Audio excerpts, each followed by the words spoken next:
This podcast may contain disturbing content for some listeners. It's intended for mature audiences. Listener discretion is advised.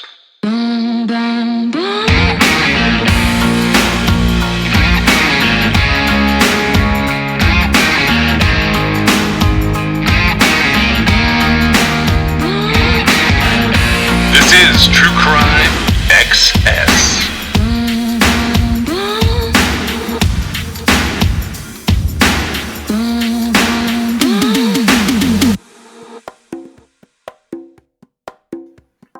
Okay, so by the end of the year, we're going to have a lot of episodes in our feed. Some of those episodes are going to be changing up a little bit.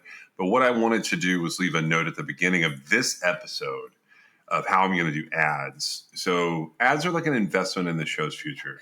It's a way for Meg and I to make money towards what we're doing here. Because mostly what we've been doing, we've been spending money to put these shows out. We spend money on the website. We spend money on different aspects. But if you want to listen to ads, they're going to be at the end of the episodes for now. I'm not going to put any in at the moment, but I am going to put them at the end of the episode so you can listen to them. I try to always have one piece of true crime news when we sit down, like ahead of us doing the case for the day. And this is an interesting piece of true crime news. Unfortunately, we're in the middle of a series that we're recording sort of on the side of everything else that we do. And I don't know where it'll appear, so it may be kind of old news to some people. It was fascinating to me, and it pops up in a number of different places. And I know I sent it to you the second somebody mentioned it. It just ties back to the Long Island serial killer and the Gilgo Beach murders. James Burke was arrested. Did you see this? He was the Suffolk County Police Department's chief. Oh, yeah. Okay, yes. I knew. It wasn't like directly at the time of Shannan Gilbert's disappearance, but it was about 2 years later he became the police chief, and he stayed police chief there till about 2015 or so. And somebody sent this to me. They actually sent me like a note about it as it was unfolding. And then I saw, I'm going to pull from the USA Today from August 22nd of this year. But it says ex-New York police chief who led Gilgo Beach investigation arrested.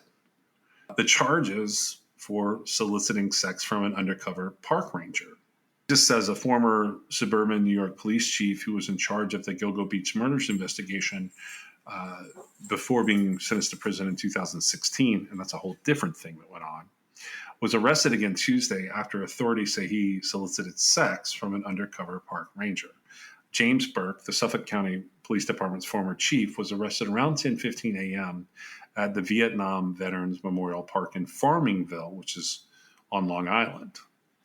Burke's 58. He was arrested by park rangers and charged with offering a sex act, indecent exposure, public lewdness, and criminal solicitation. Officials said Suffolk County park rangers were conducting an operation in plain clothes because of numerous complaints about quality of life issues and soliciting sex at the park. According to an arrest report that was obtained by the Associated Press, Burke exposed himself to a ranger and said that he was interested in oral sex. Burke allegedly attempted to avoid arrest by leveraging his status as a former law enforcement official, asking the rangers, "Do you know who I am?" according to officials. As he was being taken into custody, he told the rangers that the arrest would be a public humiliation for him, said Sergeant Brian Quattrini. At the time of the incident, Quattrini added that the ranger who arrested Burke did not recognize him, and Burke was then taken to a police station for processing. Additional charges may be pending, and we are still currently trying to ascertain if he's still on federal probation. The former Suffolk County police chief had been sentenced to federal prison in 2016 for assault and obstruction of justice. After serving 40 months in prison, he was released in April of 2019. Wow, talk about bad timing. Well, I just want to point out something. A quote was made by the sergeant there, and it was James Burke asking the Rangers if they knew who he was and then telling them that getting arrested would be a public humiliation for him. Now, I feel like that comment in and of itself sums up the entire situation. It's not the arrest that's the public humiliation for him. What do you mean? It's his behavior.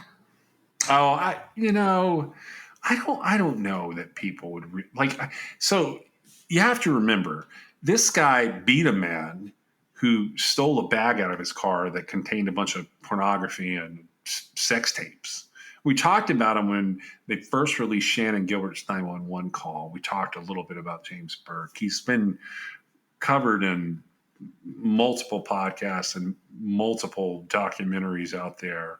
I think the USA Today article hit on his highlights, and that is he was a New York City police officer in the 80s.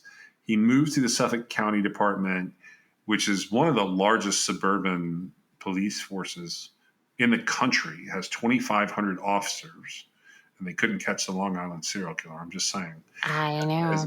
As first reported by Newsday, Burke was under an internal department probe in 1995 that concluded that Burke had a relationship with a woman who participated in prostitution, drug dealing, and had engaged in sex acts in police vehicles while on duty and in uniform.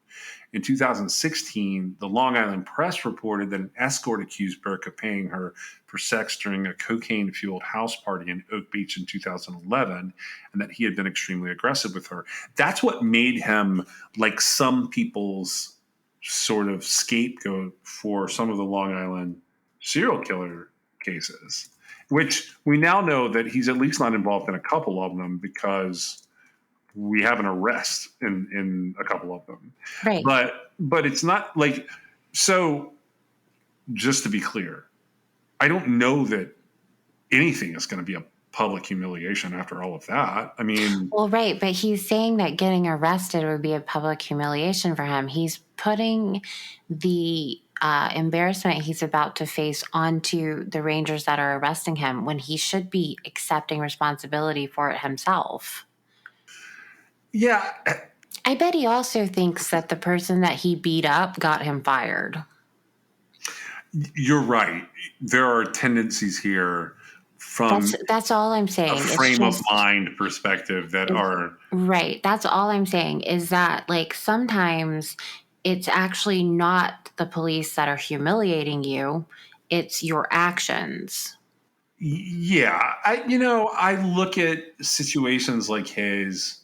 So first of all, I'll just be honest. I was very surprised to learn that men are still engaging in this type of behavior in public parks in 2023, because I thought in my understanding of just the world at large that a lot of those types of rendezvous had been satisfied by the internet. Like you could now anonymously meet people online, so you didn't have to go through this. But you're right. Like looking at it from a different perspective, this guy is sort of automatically projecting and deflecting. And that probably says a lot about his particular character. For this to have been a fishing expedition, an undercover fishing expedition to explore some of the underlying issues that were happening. They said quality of life or something. Yeah. But they caught a big one.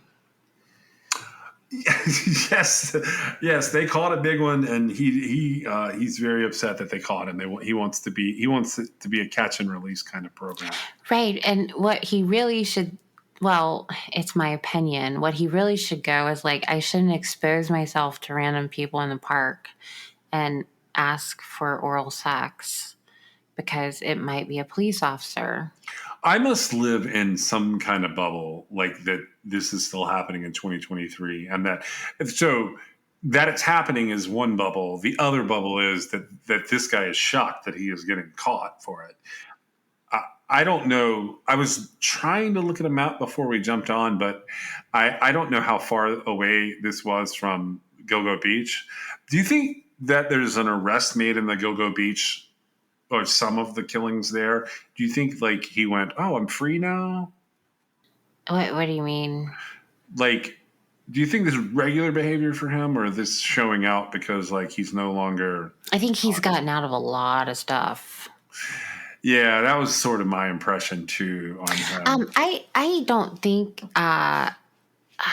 To be clear, I'm not judging anything about this behavior other than the fact that he was caught by the police.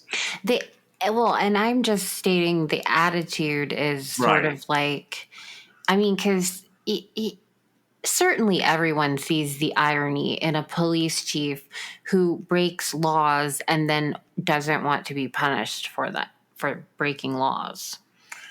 Yeah, I don't think he's going to be up for any high-profile law enforcement positions anytime soon. Yeah, but it doesn't matter. He was already the chief of police, right? Yeah, he's already captain. It just so happens he was the chief of police during probably the worst spotlighted time in that area, right? As far as the Gilgo Beach cases and the Long Island serial killer cases. But I think that I don't know how much of an actual person of interest he was versus just kind of like sleuthy, speculative, because, a lot of his behavior did sort of point that, it wouldn't have been unheard of that he would be capable of something like that, possibly, right? Yeah. And so, and I think it's just his association with other sex workers and that kind of thing. It just, it piques interest. But I think he's just been doing like shady stuff for like ever. And I think the majority of the time he does get away with it. Because he did have leverage, but of course now he's aging out, and I guess this is going to be, eye-opening for him. He looked a lot older than I remembered him looking. He looks exactly the same to me. He does? To me, he does. I don't know what it is about him, but there's something sort of fragile about him. I saw somebody grabbed a picture of him as he was talking to the magistrate there. And I was just like, man, that guy just looks like he's not in a great position anymore. I look at stuff like this, and I have a problem with super cops in general. But I think this has to be like way worse for me to see sort of the disgraced, fallen former administrators of police forces going down like this, because he's already gone down, and I don't think we're in any danger of him being considered a super cop. Yeah, no, he's the opposite. And like, that's the thing. Like, how do you decide that like the cocaine and the sex is worth more than like the money and the fame? Like, at what, like, or does he think that he was going to like get it all or get none of it, or like did he just give up? I don't know, because he then turns around and does something else to get back in the spotlight, which I have to assume he didn't know he was doing that. Yeah, I read this stuff and I sort of I don't know that I expected any different. He's one of those guys that I honestly sort of thought I would never hear anything else about him. And then here he is yet again. Yeah. Educating me on the ways of the parks around Farmingville. And it has to be like such a big deal. And, like I said, for a fishing expedition, they call it a big one. But like, he should probably stay closer to home if he's expecting to leverage his former position. But from what I can see, like the whole new staff, they have they don't have a lot of respect for him, is what I've. Oh, I'm sure. I'm sure there's no love lost. He was still in Suffolk County when this arrest happens. He's still he's 30 minutes away from Gilgo Beach, give or take, in Farmingville when he's arrested for this solicitation charge, among the other charges, because they decided that he needed more than just that, which is. Instances like this, like, I don't know that you could overcharge this. Like, I don't think there's going to be any felonies coming his way, but like, there's certainly going to be a lot of infractions and misdemeanors that they're just going to pile on him. I want to have some sympathy for him, and I keep trying to like come up with a way to devil's advocate, but this is just stupid. Well, right, because the exposing himself like seals the deal. Yeah, it does. Like, what do you even say there? Like, are you sure Yeah. you're not a cop? I mean, you are, so why does it matter? That happened. That's our true crime news of the week. We've been in the middle of this Kevin Green bedroom basher thing because I am absolutely fascinated by this whole scenario where you have someone, because of sort of the onset of DNA and grants that were being tossed around to close out old unsolved cold cases, you end up seeing that a man who was imprisoned for assaulting his wife and killing their unborn child is exonerated because of the DNA of a serial killer. And I don't know how often we would be able to find that or see that in our lifetime, but there are elements of this that are completely once in a lifetime. Wouldn't you agree? Yes. I went back through and I pulled different things here from. I pulled from some old Google sites, which don't really operate anymore, some old Wayback Machine archive stuff, and some different types of news articles about him. And I want to talk some, we started down this path in the last episode, but I want to talk some about Gerald Parker and kind of what he's doing. This case is fascinating in the form of like how they put all this stuff together, but also how the media covered these cases to begin with. This one comes from the Orange County Register in June of 1996. It's from a guy named Jonathan Volsky. He sums up a lot of what was going on here with his headline, which is "Killing Stopped When the Suspect Was Jailed." And then his sub-headline or his subtitle is "Crime: Authorities say DNA and confessions leak him to the string of slayings." Now, there are places you can go and listen to Gerald Parker confess. I'm not pulling from a lot of those sources because there's so many of them. But Cold Case Files is one of the best places that you can hear him talking. I think it's season 4, episode 2 or 8 or something like that. But I am going to use some of the words from the media around the time. So this is in June of 1996. So for us right now, that's 27 years ago. This is for crimes that occurred in 1979 and 1980. It's 16, 17 years removed from those crimes. And here's what Jonathan had to say about it. He says, in the last months of 1979, many in Orange County were in fear of an intruder who slipped into homes to rape and beat women to death. And then the string of killings by the so-called bedroom basher suddenly stopped. On February 18, 1980, Gerald Parker was arrested for the rape of a Tustin girl, 13. Parker confessed to the kidnapping and the rape. Now authorities contend he kept a horrible secret, that he killed 5 women and an unborn baby in Costa Mesa, Tustin, and Anaheim, California. Parker, 41, has allegedly been linked by confessions and DNA tests to the slayings. A news conference is scheduled to be held by authorities today to detail the killings. So that would have been June 21st, 1996. Police told former Tustin resident Diana Diallo that Parker is the man who attacked her in 1979. Her unborn child was killed.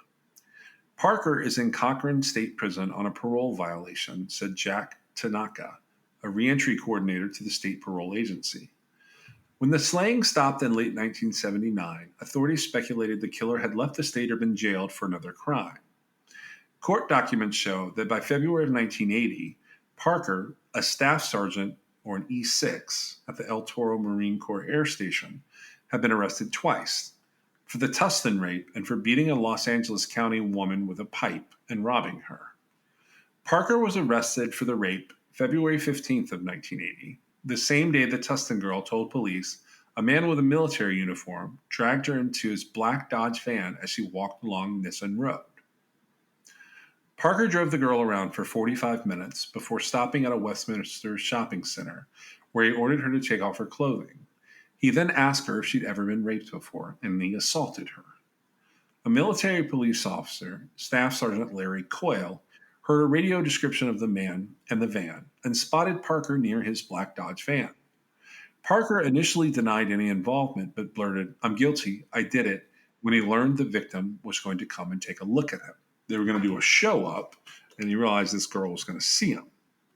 He was sentenced to 6 years in prison for the rape and kidnapping. Before his sentencing, Parker described himself as the victim of a troubled childhood. He had 11 siblings, he said, and his mother died when he was 8 years old. Parker, who is black, said he was shuttled to his grandmother's in Arizona, where he lived in a white neighborhood. When his family moved to a black neighborhood, he attended a white school, but he felt he did not fit in, according to court documents. Documents tell of a troubled life. By the time he was 9, he was sniffing glue. He ran away from home several times and burglarized a school when he was a teenager. He was sent to the Boys' Republic in Chino and ran away from there too. He never married, according to the reports, and joined the Marine Corps around 1973. He enjoyed the service, but grew bored with the infantry and transferred to El Toro as a supply technician. Okay, so this guy is pulling a lot of the standard courtroom tactics here. And in the coverage, I will say, on these cases, they do indicate in here they're not going to indicate the victim of a sexual assault, which is, it's interesting because this is the 90s that they're saying this. And now that's just understood that it's not going to happen. What do you think of like some of the things he's saying here and I was abused growing up, I've never fit in, those type of things? I would say that is that's a consistent thing with every single person who finds himself in that position.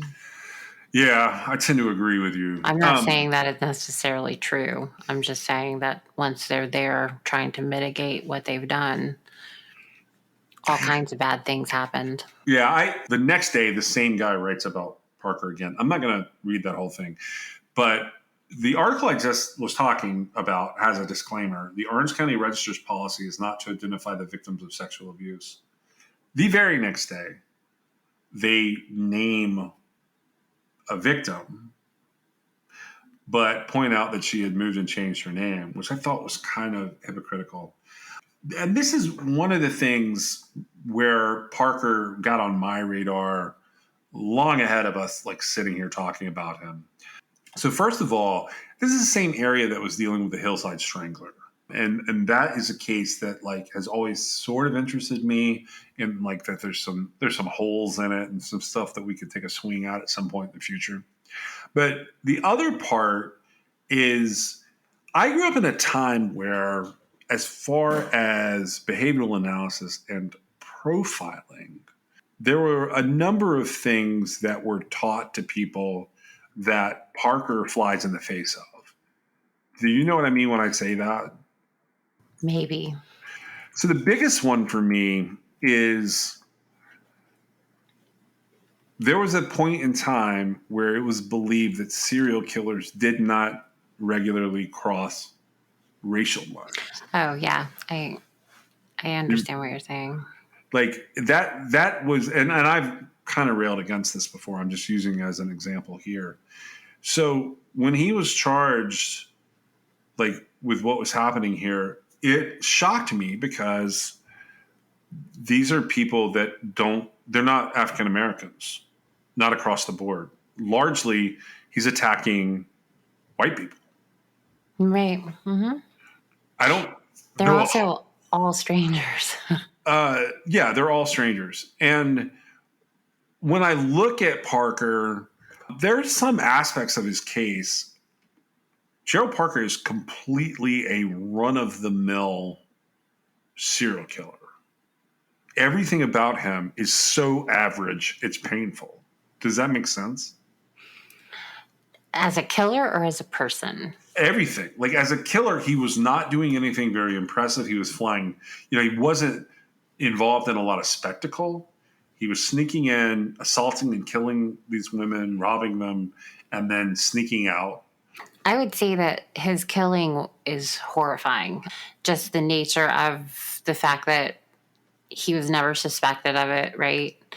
And then it was all stranger attacks, and they were vicious, right? Yeah.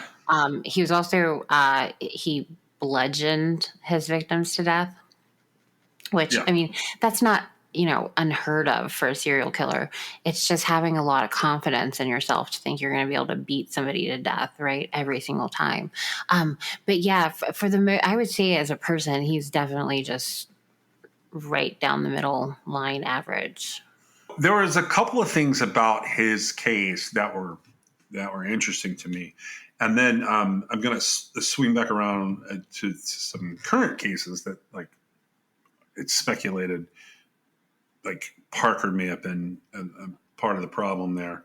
I'll get to that in just a second, but one of the Orange County Register articles that I pulled up, and keep in mind what I just said about on June 21st, 1996, that Orange County Register's policy is they don't identify victims of sexual assault, because that's going to fly crazy here for a second. A woman named Ann Mulkern for the Orange County Register on June 23rd, 1996, amid a flurry of articles about the bedroom basher, wrote an article about a woman named Kim Whitecotton. The title of the article is "It's Not Fair, Attack Victim is Shut Out by the Statute of Limitations." And it says, for 17 years, Kim Whitecotton struggled to remember his face, struggled to recall anything about the man who bludgeoned her as she slept. She tried hypnosis, hoping it would jigger some repressed image of the man who tried to kill her May 24th of 1979. Instead, she found she had more questions than answers. Finally, 17 years later, she thinks she has an answer, but it's not the one she hoped to find. Prosecutors on Friday filed 6 counts of murder against Gerald Parker, 41, in connection with a series of bludgeoning deaths that terrorized Orange County in 1970 and 1979. At the time, police considered Whitecotton one of the victims of the crime spree attributed to the bedroom basher. Whitecotton is now 42. She was one of 3 women who survived the savage attacks. But because the statute of limitations for prosecuting assault had expired, law enforcement likely will not try to tie Parker to the crime. He could get convicted of multiple murders and get the death sentence for them. But nothing for me. It's not fair in a way, Whitecotton said. I don't think there should be a statute of limitations for attempted murder. There is no statute of limitations on Whitecotton's memory of the attack. Even thinking about that night 17 years ago causes her heart to race. It makes me so nervous, you know what I mean? Whitecotton said, putting the palm of her hand against her chest. I always wondered who it was. I've tried to picture him in my mind thousands of times. Whitecotton was living alone in a duplex apartment on Santa Ana Avenue near Mesa Drive, near Costa Mesa, on May 24, 1979. She was asleep about 1 a.m. when she suddenly felt excruciating pain on the left side of her head. She woke up and discovered a man on top of her, repeatedly slamming her head and her face with a blunt object. The attack broke both Whitecotton's cheekbones, her nose, the bone under her left eye, as well as ripped her left ear from her head. I was really scared that I'd never look like myself again, said Whitecotton. They had to wire the bones back together. Whitecotton never knew how the attacker got into her home, but she'd been reading the paper and knew the style of the assault fit the pattern of the bedroom basher. She believes the man would have raped her if she had not broken free. She wanted desperately to help police catch the man, but she never saw his face during the attack. I was really worried it was going to happen to someone else, she said. Police say Whitecotton's fears proved true. Parker had been tied through DNA to 6 killings in 1978 and 1979, dubbed the work of the bedroom basher. 4 of those occurred after the Whitecotton attack. Investigators are looking to see if he can be connected to other unsolved killings. Orange County District Attorney Mike Capizzi said Friday that even though Parker is suspected in several attacks in which women survived, he will not be prosecuted in those cases because of the statute of limitations. One of those cases is the July 1979 attack of Jane Pettengill. Bludgeoned in her Costa Mesa bedroom, Pettengill, 29, still speaks through a voice box. She changed her name and moved to Northern California. Parker had been linked to the Pettengill case through DNA. Reached Friday at her new home, Pettengill declined to talk about Parker or the attack. The third woman who survived is also struggling to deal with the consequences. Diana Lynn Diallo wrongly accused her husband in the September 30th, 1979 attack that caused the death of her unborn baby. later named Chantal Marie Green. Kevin Lee Green spent nearly 17 years in custody for the murder before he was exonerated on Thursday. White Cotton said she hoped sheriff's investigators can at least tell her if they think Parker committed her attack. That, I know, is the most important thing, she said. I can't change the law. White Cotton, a former aerospace worker now doing temporary clerical work, still feels the scars on her skull from where the attacker bashed in her head. A small scar sits over her right eye, and a plastic implant under the left replaces shattered bone. But the deepest scars are on her psyche, her inability to feel safe, and her awareness of what evil people can commit. You can't believe that people can be so vicious to one another. White Cotton moved in with her parents in Huntington Beach after her release from the hospital in 1979. She returned to the apartment only once to collect her belongings. White Cotton said she forced herself to go on with her life, but she still thinks about the attack. This guy, he makes the headlines, and he does not come out of the headlines for weeks. It was a big deal. It was a huge deal. And this is a time where, people talk about different times where serial killers are a huge deal. This was a big one. And if you go through the Orange County Register in particular, because it's kind of a central hub for a lot of this, they talk about several of the different killers in their June 1996 articles when they're covering Gerald Parker's this big revelation. One of the most interesting things is they end up talking to a criminology professor at San Francisco State University named Michael Rustigan. Michael Rustigan has some stuff to say about serial killing. He's one of those people who believes there's not any one thing that leads to a serial killer being made, which I think is pretty similar to how you look at a lot of serial killers. He basically says, he said, be wary of anyone who says there's one cause behind serial killing. Every case is unique. What cuts through all these cases is rage against their own feelings of impotence and powerlessness, and early anger that's been smoldering for years. With more sadistic serial lust killers, you can't find any medical defect. You can't find abnormal biochemistry or organic lesions or vitamin deficiencies. Most are as physically healthy as anybody else. What we find is that something's been festering, and there's a lot of repressed hostility. If you look at a gallery of Ted Bundy's victims, very much resembling this woman who dumped him, and there are other common traits: extreme narcissism, monstrous egos, a lack of guilt feelings. They feel no compassion, and they blame the victim. It's always her fault, said Rustigan. The bitch wanted too much money. What they've done is completely undermine their own responsibility. What's missing is a conscience.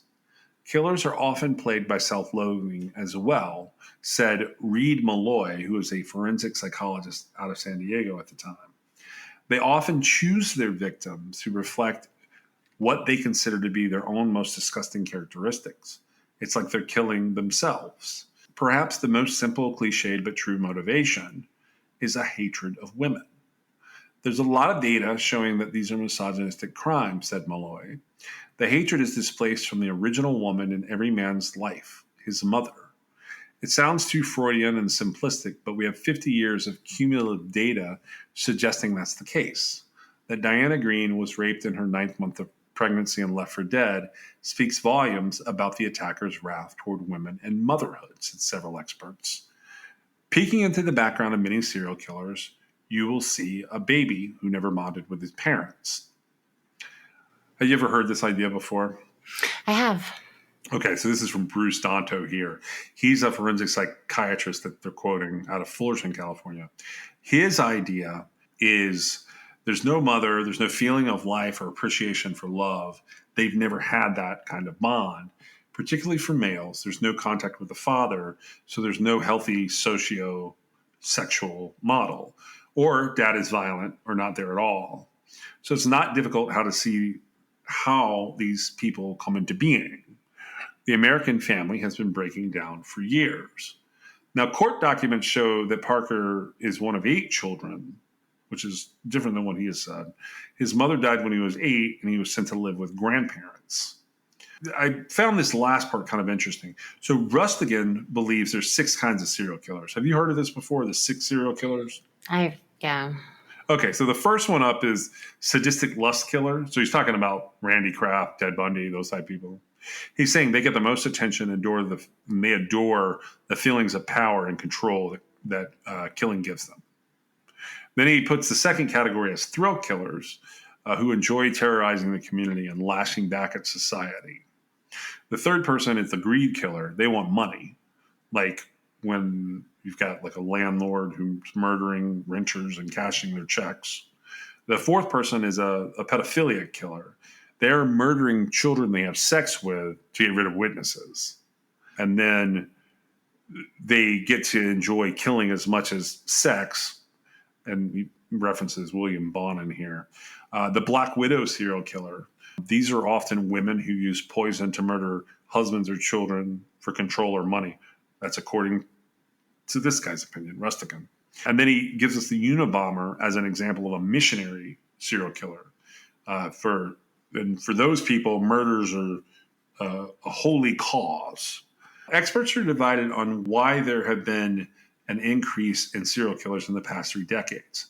Dantes believes the surge in Southern California sociopaths from the late 1970s through the early 1990s is linked to the closing of many mental health hospitals during budgetary cutbacks. What do you think of that idea?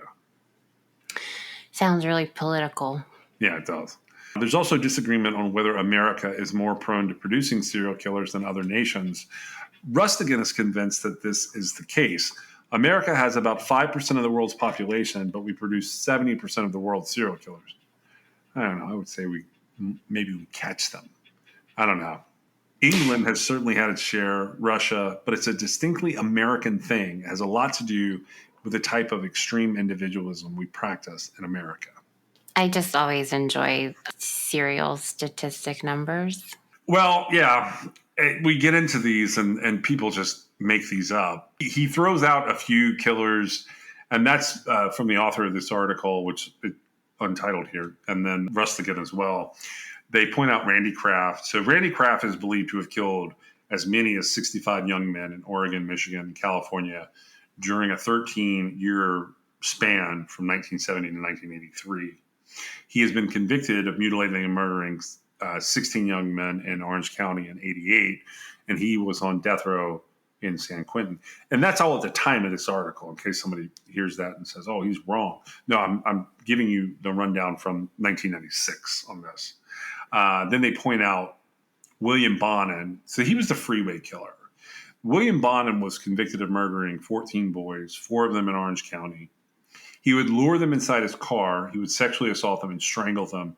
And then their nude bodies would be found face down, and they would still be tied up. He was executed February 23rd, 1996 at San Quentin by lethal injection. And then there's Richard Ramirez, who I think most people know. He was convicted of 13 murders. He basically terrorized Southern California. And there's a lot of stuff about his case that makes no sense in terms of how it plays out in the media. Like a lot of things they sort of put off on Satanism when he's just evil. The Hillside Stranglers, they operated in 77 and 78. And that's Angelo Buono and Kenneth Bianchi. Did you know that Kenneth Bianchi had changed his name, by the way? I found that out. No, I didn't. Yeah, he's got a different name. At the time of this article, it would have been a different name. He would have been Anthony Amato. Charles Manson comes up, who we talked about more recently here. And he talks about John Wayne Gacy and Jeffrey Dahmer. And so, like, they literally just touch on the serial killers that, like, we all know and despise. And then, until Christmas of 1998 or so, they just keep talking about Gerald Parker. Now, Gerald Parker ends up getting convicted of a huge piece of cases here. All in all, Parker gets found guilty of killing basically 6 murders in Orange County. Now, have you ever followed like what happened to Kevin Green after all of this? Just a little bit. Kevin Green's wife files a wrongful death suit against him. Do you know about that? I do. Mm-hmm.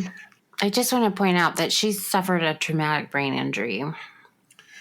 She did. And I'm not saying anything negative about her at all. I just thought, like, it must be weird to be in a position to have that kind of notoriety as when we started this conversation, where we were talking about how impossible a statistical anomaly it would be for you to do 17 years for an assault on your wife and the murder of your unborn child when it was really a serial killer who did it. So, on top of that, for you to continue to face accusations and wrongful accusations, I would say. Well, and his wife, she was put in an odd position as well, right? Because just like you don't typically have a man who does 17 years in prison for killing his unborn child and assaulting his wife when he is later completely exonerated and it was a serial killer that did it. You don't often have a wife wrongly accusing her husband with memories that, I mean, I feel like for all intents and purposes, she believed were actually memories, right? Right.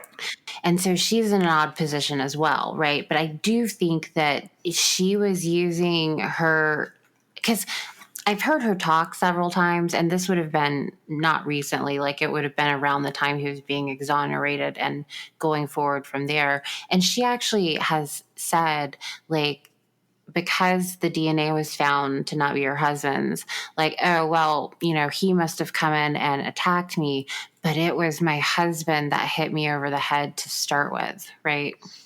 I don't And think she understands the statistical side of that. well, and I mean, that's impossible, right? Yeah. That did not happen. And the fact that, he maintained his innocence the whole time and everything. But I do feel like sort of the natural reaction would be to say there's no way I made like such a huge mistake, right? Yeah. And it's not her fault. But because it never happens, it's really hard to kind of quantify that and say like this is the normal reaction. However, the doubling down is a little bit weird as far as like continuing on and suing him for wrongful death suit for the death of their daughter. Okay. And so, she maintained a position that I felt like was a little bit weird, but again, she was the victim in this situation, right? And it seems from what I've seen is Kevin Green, the very first thing he says is like she suffered a traumatic brain injury and she has no idea what happened and it's not her fault. Yeah. And so he's taken it, in stride. But I can see where having to completely rebuild your life, you would feel really disappointed in yourself, knowing that basically everything got flushed down the toilet. And I think a lot of outside factors contributed to her having memories that didn't really happen, right? Yeah. Well, I wanted to bring that up as I get into like the last three sources here and sort of explain what we're going to be doing next here. All right, this article is from the Associated Press. It's a guy named Larry Gerber wrote it. It ends up where I get my clipping is from the Daily Breeze in Torrance, California. This is Wednesday, November 11th, 1998. The headline of the article is "Remorse Didn't Stop Me." Testifying for his life in a case that sent an innocent man to prison, the bedroom basher of Orange County admitted Tuesday that he felt sorry after beating and raping women, but that the remorse didn't make him stop. Gerald Parker, 43, so he's 43 years old in 1998. Keep that in mind. He could be sentenced to death on the recommendation of the 9-woman, 3-man Superior Court jury. He was convicted on October 20th. Of 6 counts of first-degree murder, and the panel was expected to begin deliberating on Santa Ana by Friday on capital punishment versus life imprisonment. The killings date back to 1978 and 1979, and the victims, including Diane Green, who was 9 months pregnant when she was beaten and raped at her home. The attack killed her unborn baby, and her husband, Kevin Green, served 16 years in prison for murder. Green was released in 1996 after DNA tests linked Parker, a convicted rapist, to that attack and several others. With blunt, graphic questions about each attack, prosecutor Michael Jacobs took Parker and the jury through a nightmare of violence. Parker admitted using 2x4 boards, a piece of firewood, a pipe, and an iron mallet to bludgeon the women, aged 17 to 31, usually after breaking into their homes. You would have sex with them while she was dying, right? Jacobs asked. Yes, sir. Was this sexually gratifying for you? No, sir. Parker said it was difficult to explain why he felt sorrow and remorse, yet continued preying on women who lived near the El Toro and Tustin Marine Corps air bases, where he was assigned as a staff sergeant. He said that he raped Mrs. Green, even though it was obvious she was pregnant. Since 1987, Parker testified, he had mostly been in prison or jail. It would be fair to say that if they hadn't arrested you, you would keep on doing this. Is that correct? Jacobs asked. Yes, sir, said Parker. Green, who moved to Missouri after his release from prison for the murder of his unborn daughter, attended the opening of the trial. He had been called as a prospective witness during the penalty hearing, but he wasn't expected to testify, and he was not in court on Tuesday. Dr. Paul Blair, a forensic psychiatrist, said his interviews with Parker revealed a long history of drug and alcohol abuse, including 1,000 trips on LSD, sniffing glue, using heroin, PCP, or angel dust. For 10 or 11 years, according to testimony, Parker would drink a case of beer and a half a fifth of vodka a day. Parker also told of hearing delusional male and female voices, although the voices didn't tell him anything specific, testified Blair. In jail, Parker had been on a regimen of antipsychotic drugs. If sentenced to life in prison, he has this dementia process to look forward to, but he wouldn't be dangerous. Parker's defenders maintained that substance abuse can still be a mitigating circumstance in such cases, even though case law since the late 1970s has become less lenient towards drunkenness or drugs as an excuse for homicide, which you and I have talked about recently. The prosecutor challenged Blair with Parker's Marine Corps record from 1973 to 1979, saying there was not a single mention of drugs or alcohol. His dishonorable discharge was for a felony conviction, not substance abuse. So that's them talking about Gerald Parker not having remorse. And the last article I wanted to bring up that ties directly to him is it's a January 22nd, 1999 article from the Sacramento Bee. And there's not a lot to it. It's the final article for us in terms of like this sort of debacle. It says, serial sex murderer sentenced. Innocent man was convicted in one killing. It says, Santa Ana, a serial sex murderer who confessed to a killing that sent an innocent man to prison for 16 years was sentenced to death on Thursday. Superior Court Judge Francisco Briseno told Gerald Parker, 43, that even one of the 6 murders during his 1978 to 1979 homicide spree would warrant capital punishment. That the defendant would repeat these acts 6 different times is beyond belief, Briseno said, before ordering Parker to San Quentin State Prison for execution. California uses lethal injection, but appeals are automatic and can take years to resolve. Jurors took 10 minutes to deliberate on October 20th before convicting Parker, 43, of the sex killings of the 5 women and the murder of a full-term fetus, with the assault of Diane Green, now Diane Diallo. Her ex-husband, Kevin Green, was sentenced to life in prison for that homicide and served 16 years, before he was exonerated in 1996. DNA evidence linked Parker to the attack, and he later confessed to a grand jury. All the victims in the bedroom basher case lived in Orange County, where Parker was stationed as a Marine staff sergeant. Most were attacked while alone at home. His head held high, a bearded Parker surveyed a courtroom sprinkled with victims' relatives as he walked to the defendant's bench with shackled hands in his pockets. He declined an offer to make a statement and stared straight at Briseno as the judge passed sentence. Invited to speak along with other victims' relatives, Diallo told Briseno that Parker deserved to die, but that she still believed that Green had beat and raped her shortly beforehand. She said Parker, whom she visited in jail, told her on the day she was attacked he was watching the couple's Costa Mesa home from his van. He told of watching Green leave, she said, and then he came in, found her unconscious, hit and raped her. Besides a temporarily impaired memory, she was left with partial deafness and headaches from a metal plate in her head. One of the two men is being sentenced here today, but the other is being forgiven, she said. I feel like I've been raped by the system all over again 17 years later. Judge Regino told her that he understood her feelings, but that he could consider only the defendant before him, Parker, not Green. Green, who maintained his innocence, has remarried and moved to Missouri. This is not about me, he said Thursday in a phone interview from Jefferson City. Green said his ex-wife's mother raised the allegations out of animosity. Green said he had been sued and had countersued his ex-wife in a civil dispute over the wrongful death of their fetus. That case will come up for hearing in May, he said. I just thought that was sort of a bizarre way to cover this case in the media. It's heartbreaking. And I wanted to point all of that out as we're about to transition. So we're going to transition to a new killer, but it's not the killer that I'm about to talk about here.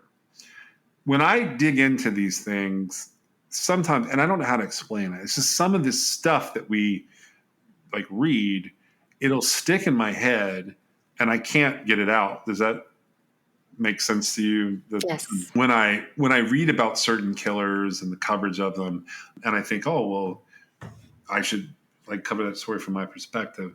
A lot of times I'm coming from the perspective of I have something new to add. I don't have a lot new to add with the Gerald Parker case. And where I'm headed next in terms of killers, I'm going to drive you down a path in the same area, but not the same time.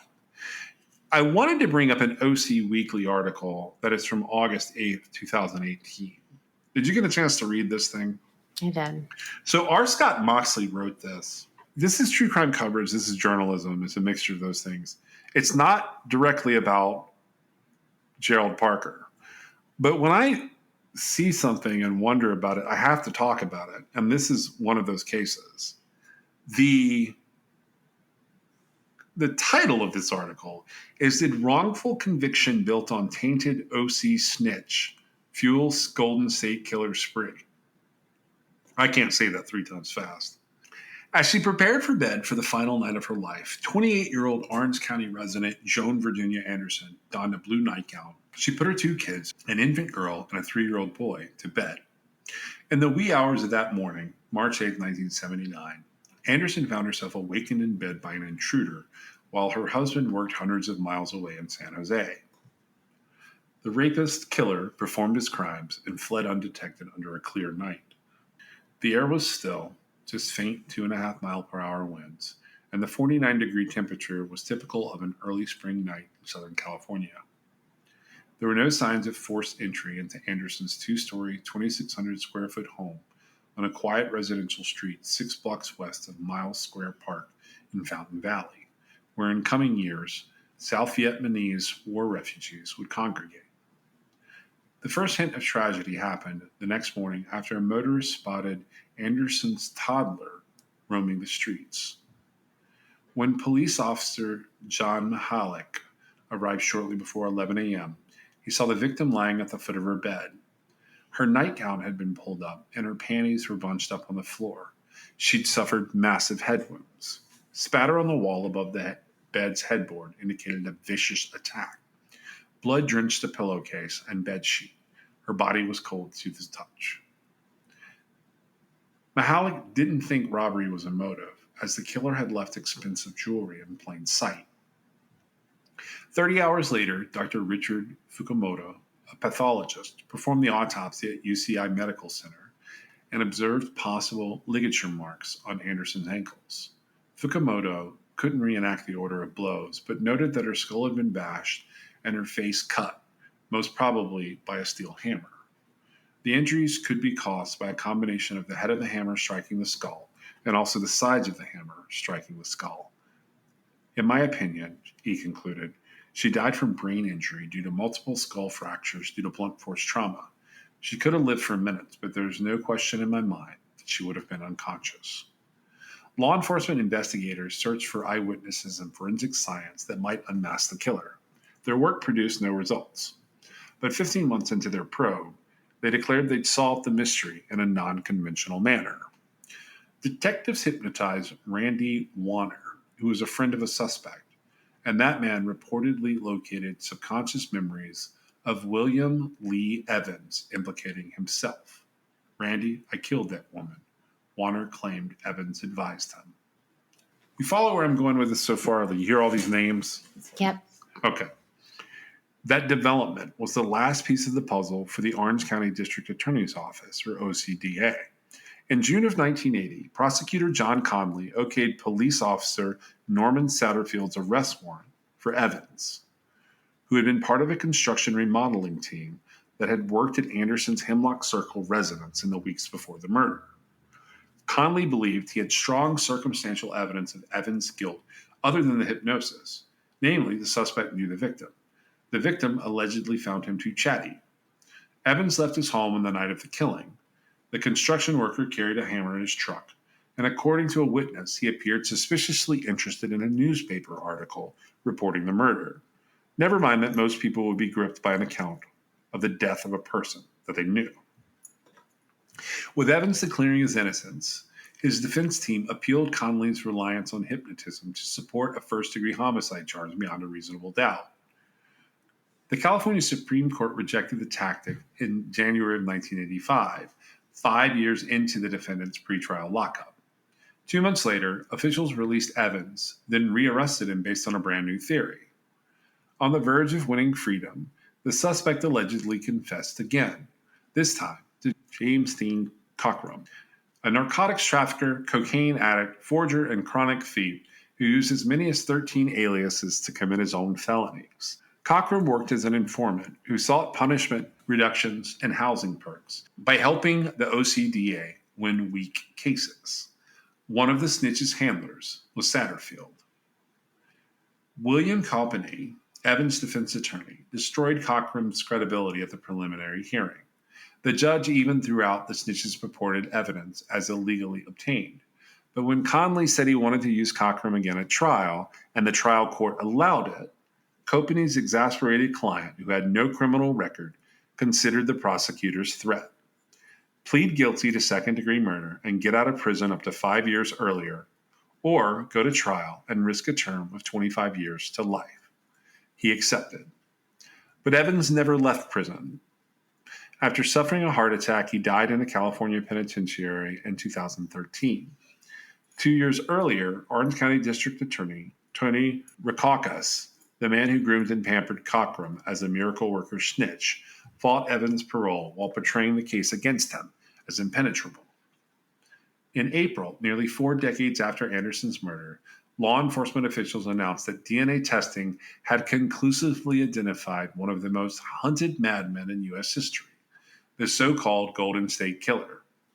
Prosecutors arrested 72-year-old former Sacramento area cop Joseph James D'Angelo for committing at least 12 cold case murders and more than 50 sadistic rapes from 1976 to 1986. His target areas, Central and Northern California, as well as Orange County. Last month, Evans' surviving family pressed the OCDA to re-examine DNA evidence in the Anderson case. Anna Deladonna, their Laguna Beach-based attorney, told reporters D'Angelo's crimes were suspiciously similar to the Fountain Valley killing. Up for re-election to a 6th 4-year term in November, Rackauckas agreed, but given this DA's history of protecting bad convictions, can it be trusted? In September of 1979, the same year of Anderson's murder, someone raped and attempted to fatally bludgeon 21-year-old Tustin resident Diana Diallo, placing her in a coma for a month and successfully killing her fetus on the verge of birth. Orange County homicide prosecutors blamed the victim's 22-year-old husband, Kevin Lee Green, and won a conviction. According to a newspaper account, jurors felt comfortable with their verdict, concluding Green's alibi that he left home to get Jack-in-the-Box cheeseburgers before the attack and saw a black man loitering at their apartment complex when he returned just wasn't believable. Green served 16 years in a California prison when a warden labeled him a model prisoner. In 1996, Retested DNA evidence identified the actual killer, Gerald Parker, a convicted rapist and an African American whom, like Green, served as a U.S. Marine stationed in Orange County. Officials eventually convicted Parker on 6 counts of murder, 6 counts of rape, and 1 of attempted murder. The California Supreme Court affirmed his death penalty sentence in June of 2017. On the day that Green won back his freedom, prosecutors issued a statement. They reported chagrin. They also observed that our justice system isn't 100% perfect. Investigative crime reporter Michelle McNamara died 2 years before DeAngelo's capture, but she noted in her authoritative book on the Golden State Killer, I'll Be Gone in the Dark, that the suspect likely possessed unremorseful rage against the victims, as revealed by the ferocity of the head wounds he inflicted. McNamara went on to write that overkill is sometimes misused in crime stories because it's often interpreted that a rage murder must mean an unleashing of pent-up rage born of familiarity between personal acquaintances. It's believed that if DeAngelo is the Golden State Killer, he began his crime spree with rapes in 7 counties. He allegedly graduated to murder in February of 1978 with the killing of Brian and Katie Maggiore in Sacramento County. According to a timeline provided by officials, GSK committed 20 more rapes before the next murder, this one in Santa Barbara County in the wee hours of December 30th, 1979. Dr. Robert Offerman and his girlfriend, Deborah Alexandria Manning, were discovered slain by gunshots after they were both bound with twine. The killer's attention turned to Orange County in 1980, if not sooner. In August, Keith and Patrice Harrington, residents of Dana Point's gated Nagel Shores, were murdered. The killer used ligatures, raped the woman in her bed, and bludgeoned the couple to death with skull blows using a brass sprinkler head taken from their Ocean View yard. Less than 6 months later, GSK is believed to have struck again in Irvine's Northwood neighborhood. Manuela Wittoon was found face down in her bed. She'd been tied up and raped. The killer ended her life by striking several blows to her head with a hefty metal lamp. The killer returned to Orange County in May of 1986, in perhaps his last crime. He entered the home of Janelle Cruz, who lived in the same Irvine neighborhood as Wittoon. Cruz died from a massive head wound. It wouldn't be difficult to place Anderson's killer on the GSK timeline as his first Orange County murder. The similarities between the 4 cases are numerous. All the female victims were attractive young females found in bed. All were bludgeoned to death. All were tied up. And all were raped by a man with no known motive or personal connection, according to investigators. Plus, each of the killings, as with the sexual assaults, were committed in the wee hours of the morning, followed by undetected getaways that seemed to indicate a meticulous planning. Rackauckus, a frontline hotshot homicide prosecutor in the early 1980s, took special interest in Cockrum, a petty drug dealer with a reputation for dishonesty. Over the years, he tried to outrun the cops by using fake names, including Dennis Ray Green, Randall Bernhard Brandt, and James Jason Hill, or by altering the spelling of his own last name. He'd been discharged from the Army dishonorably for operating a check-kiting scheme. Later, he ripped off American Express by stealing traveler's checks. He sold cocaine on the street and he peddled stolen merchandise. But OCDA officials saw Cockrum as a simple solution to solving flimsy cold cases. For a 1985 Los Angeles Times article, Rackauckus bragged that he believed that Cockrum was a powerfully convincing witness for jurors.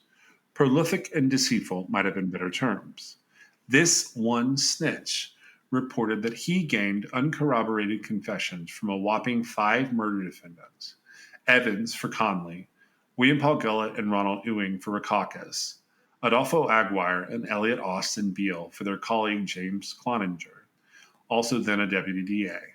Cloninger, who eventually became a judge, wrote an April 1985 letter to correction officers falsely claiming that Cockrum gave selfless service to prosecutors without seeking rewards. The unholy arrangement became solidified in December of 1984 when Rackauckus traveled to Utah to argue for the snitch's leniency from a felony escape charge there. After getting him back to Orange County, the prosecutor placed him in a more comfortable setting at the Anaheim jail, granted him lengthy sun-tanning privileges, ordered less correctional supervision, and waited for Cockrum to perform his magic. Precisely a month after the Supreme Court tossed out Conley's hypnosis strategy in 1985, Cockrum claimed he obtained a case-renewing confession. According to the snitch, a county-employed plumber, Richard Greer, working in jail module A4, asked Evans, "Why are you here?" Evans replied, "Because I supposedly killed somebody." According to Cockrum, the three men talked for about an hour. Mr. Evans was laying on his bunk in cell 1 in Mod 4. The snitch would testify under Conley's guidance. Myself and the plumber were standing out in the walkway. I was directly in front of the cell door, which was open.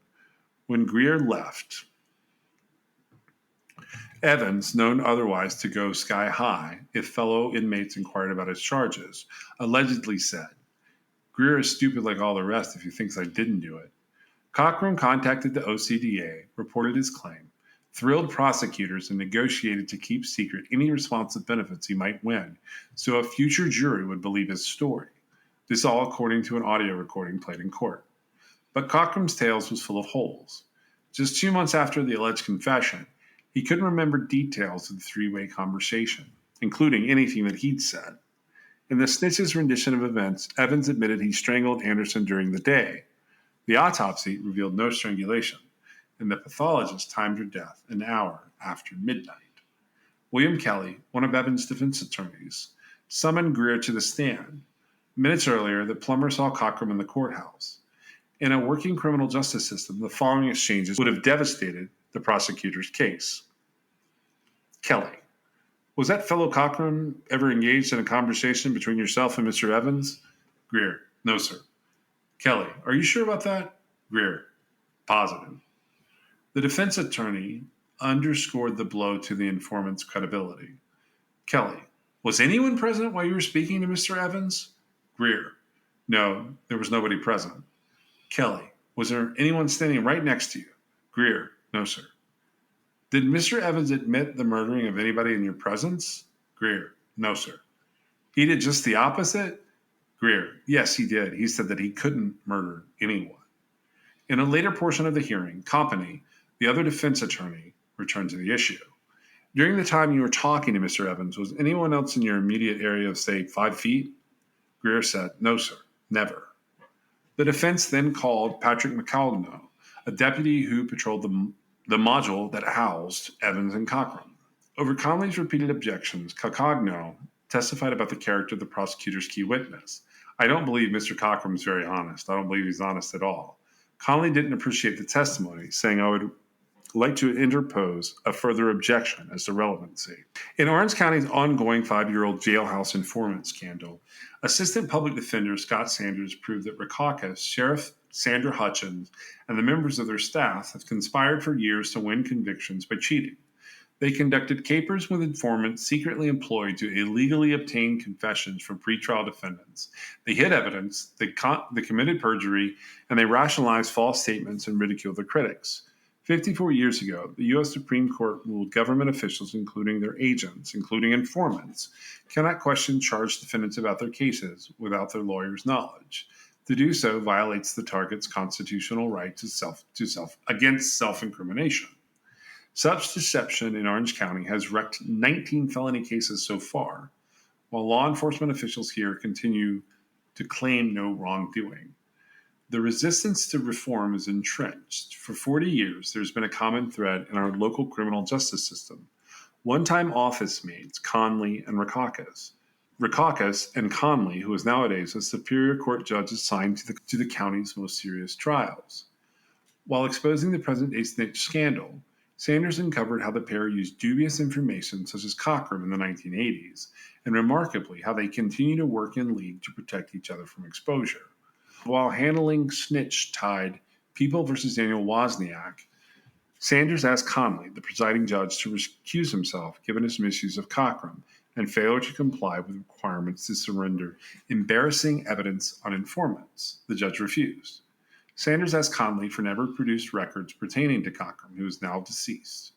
And the mysterious Orange County Informant Index, which in portions pried out of the agency by court order, show that prosecutors presenting compromised informants as honest brokers to clueless juries.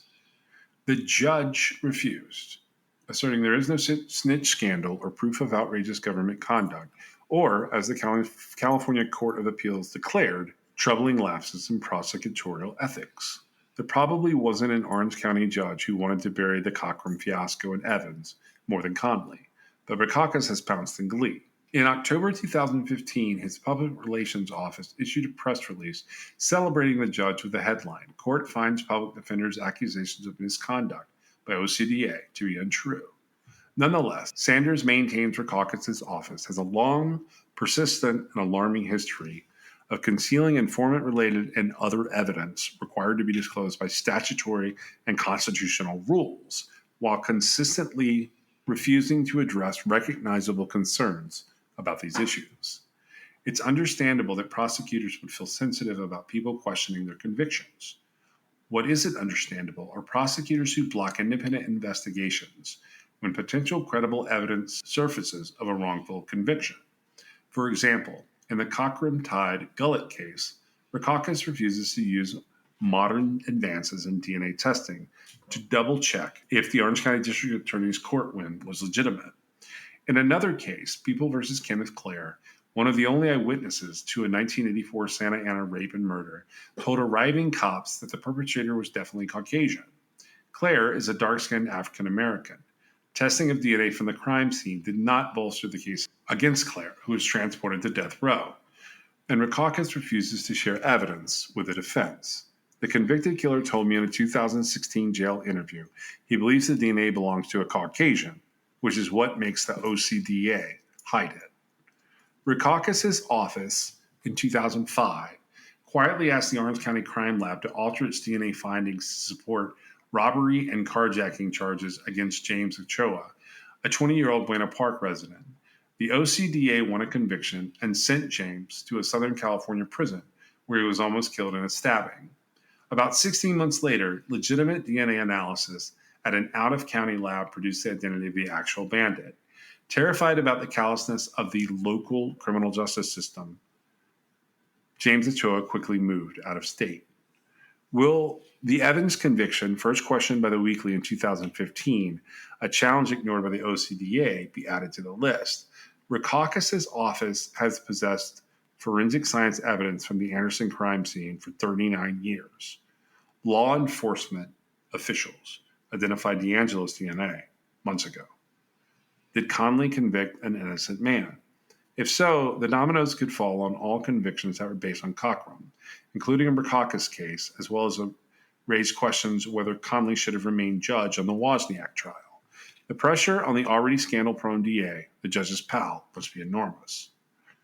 It's too early to tell if there's similarities or not between the Anderson killer and D'Angelo, said Susan King, the DA's media flack, in July.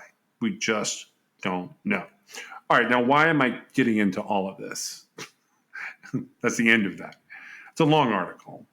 We discovered in 1996 that Kevin Green has been convicted of a crime that not only did he not commit, which is the death of his unborn daughter and the assault of his wife at the time, but it's been put on by a serial killer. And here we have these guys shuffling snitches around and asking the crime lab to play games with DNA. And that's in 2018 that we're talking about this. It's Right. like we went backwards. Man, it's concerning, right? Yeah, it's very concerning. And at the end of it all, well, here's sort of where we're headed. Do you have a lot of thoughts on that, or are you okay with Well, me? you know, like what ended up happening, right? With which part? With the DNA. In this instance? Mm-hmm. Let's see. When was that happening? In like the earlier part of 2018, right? Yeah, this article is from the beginning of 2018, yes. According to law enforcement, they got back to William Evans's attorney And the California Department of Justice indicated that they had tested the DNA that was on the hammer and at the crime scene, and that it did in fact match William Lee Evans. Do we believe that? Well, I bring it up because of this bizarre situation here where they've actually asked the DNA to be tampered with. The minute that an agency does that and the crime lab complies, you've got a conspiracy, and you really can't trust anything that comes out of there. Right. And it's so hard to know where to go from that, because it's unbelievable that the snitch talked 5 murders into confessing, right, to him. Yeah. And then it's sort of I think I would have pushed for maybe independent DNA analysis. Or at least bring the FBI in on it, because then I think you bust the conspiracy if you have the FBI. If you were able to look at GSK and say there's 20 outstanding cases that you weren't sure if he was responsible for that had similar MOs. Virginia's case is so similar to some of the stuff that GSK was doing early on. You could include that. And even if you don't have federal boundaries, you just tag it as a serial killer, have behavioral analysis come in and examine the last cases, the last 20, and compare them. You could do that. Right. But so let's say that there's no tampering here. Essentially, it was who they convicted, right? Then they think they can get away with it. Because whether they can get the right guy convicted or not, what they did is they trampled on somebody's constitutional rights. And, it's unique to that situation in the fact that they sort of got the right outcome. But now they're in the position of, if we restore that guy's rights, he's going to walk. So they're now going to let a killer go. Huh. I'm not sure I'm following you. Okay. So William Evans gets convicted on a busted snitch. And we know that busted snitch is so busted because he's busted. It's not his information is no good. He lies in court.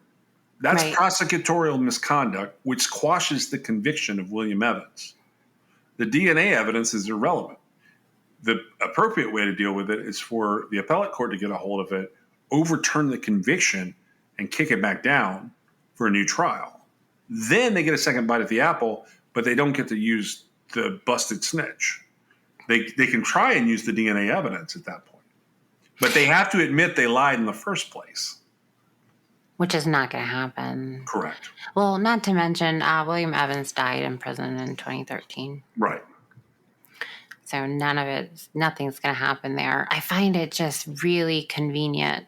Now, his attorney posthumously asked, that because once they discovered the DNA match with the Golden State Killer, his attorney wanted to see if there was a match. And so they supposedly did what she asked, right? Yeah. And it, in fact, just corroborated that he did it.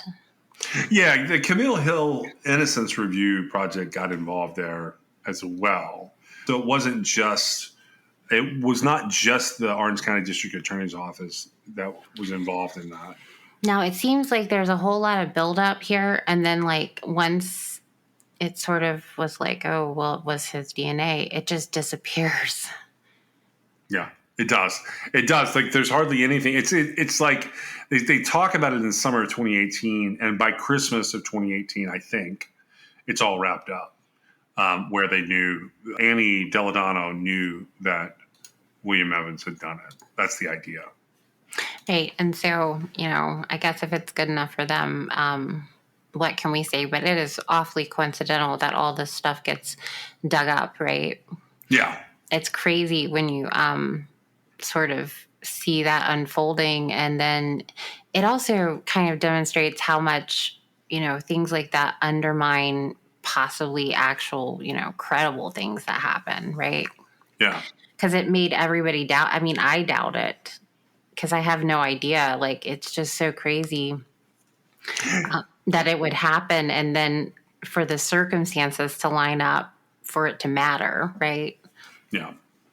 Well, I'm gonna be moving on in the next episode to the craziest serial killer case that I've ever come across, and we're gonna spend a couple episodes on him. Did you have anything else on Kevin Green or Gerald Parker before we sort of leave those guys? Nope. Okay. Well, thank you so much for joining us today. We'll see you next time.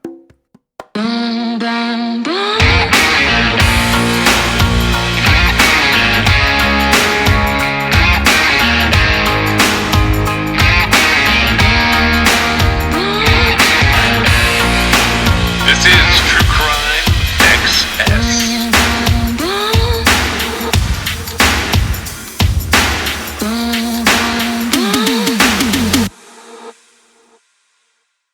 All right, so I'm going to tell you guys a few things about some of the folks who are helping sponsor our show.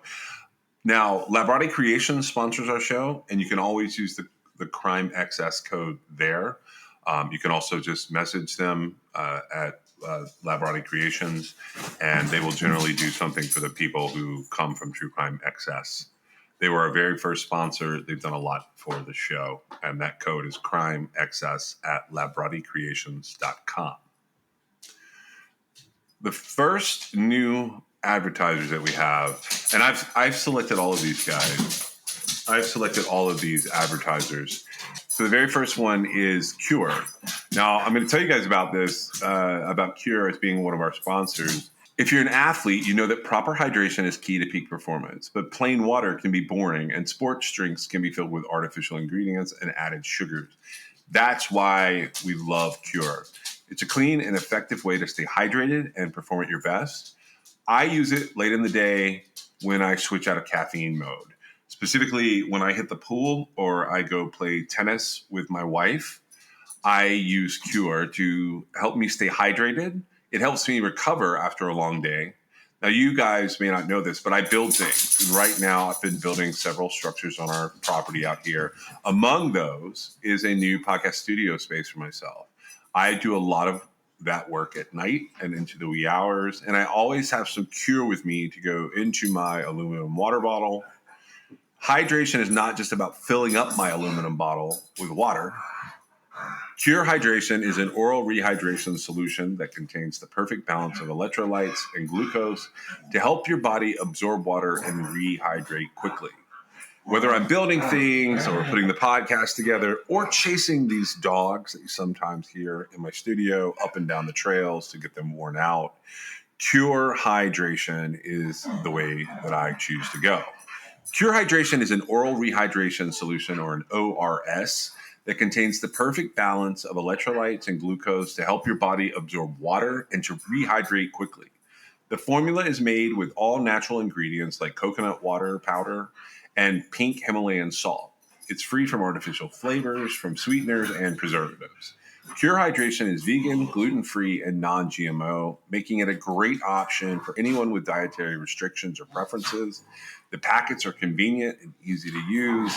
You just mix them with your water and you drink.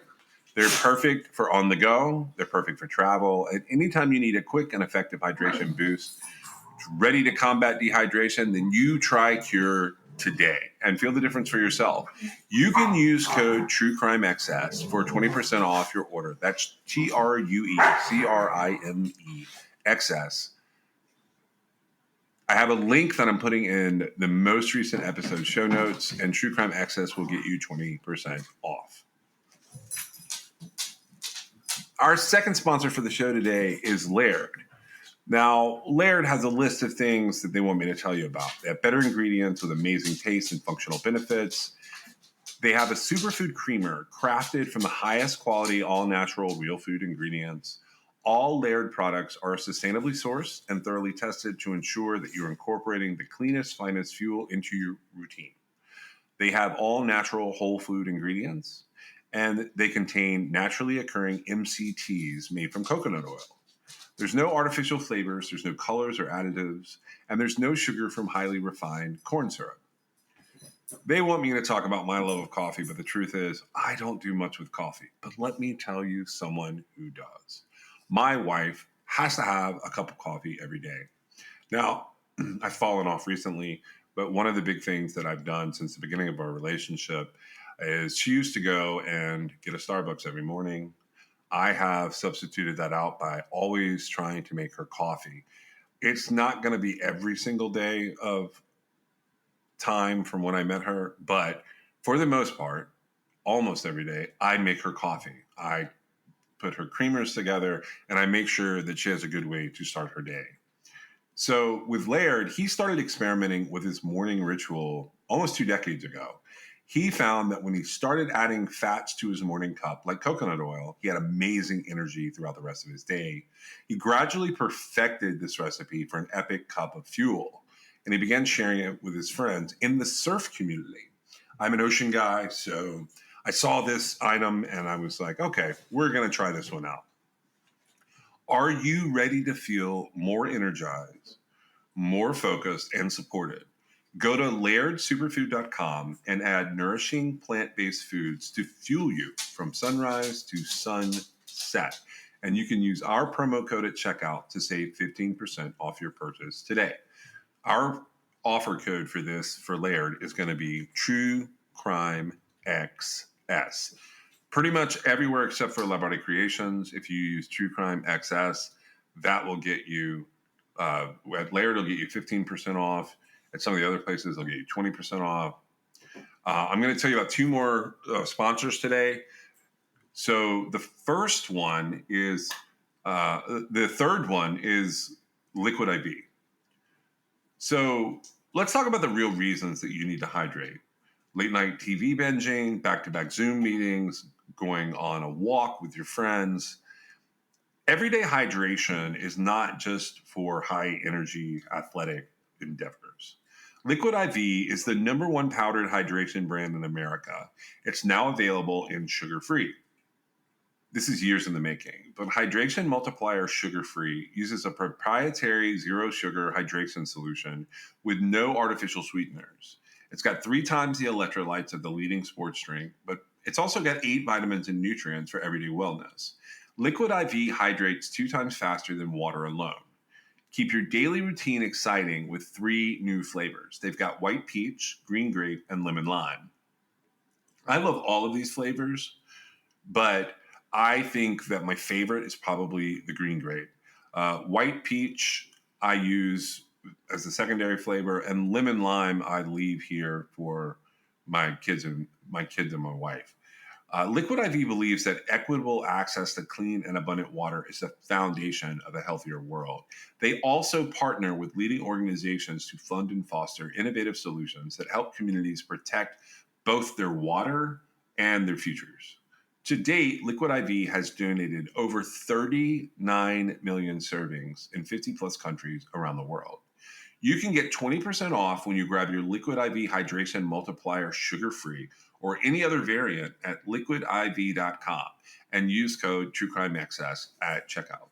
That's 20% off anything you order when you shop Better Hydration today using promo code TrueCrimeXS at liquidiv.com. And the last sponsor I want to tell you about is Zencastr. We are part of Zencastr's creative network. We've been using Zencastr since about midway into our first season. Meg and I experimented with a lot of different ways to put the podcast together. And the truth is, Zencastr was an integral ingredient to us being able to bring you this show. It's so easy. It's now super easy. You can record a podcast with Zencastr. You can log in using your browser and you start recording a high quality podcast right away. You can record studio quality sound and up to 4K video with your guest. You get to feel a sense of zen knowing that Zencastr's multi-layered backups ensure you will always have your recordings in the highest quality, even if the connection is unstable. You sound your best. I mean, if you've ever worried about what you sound like, Zencastr's post-production process makes you sound buttery smooth. It automatically removes those ums and ahs in your recordings. It removes those awkward pauses in conversation too. You can set the right podcast loudness and levels while reducing background noise with a click of a button. That's how you don't hear my dogs every second of every episode. Zencastr is all in one. If you've thought about podcasting before and realized that you need a lot of different tools and services, those days are now over. With Zencastr's all-in-one podcasting platform, you can create your podcast all in one place, and you can distribute to Spotify, Apple, and other major destinations. Just go to zencastr.com/pricing and use my code TrueCrimeXS, and you're going to get 30% off your first month of any Zencastr paid plan. You can also check out the other plans they have available. I want you to have the same easy experiences that I do for all my podcasting and content needs. So zencastr.com/pricing. The offer code is TrueCrimeXS, and it's time for you to share your story today.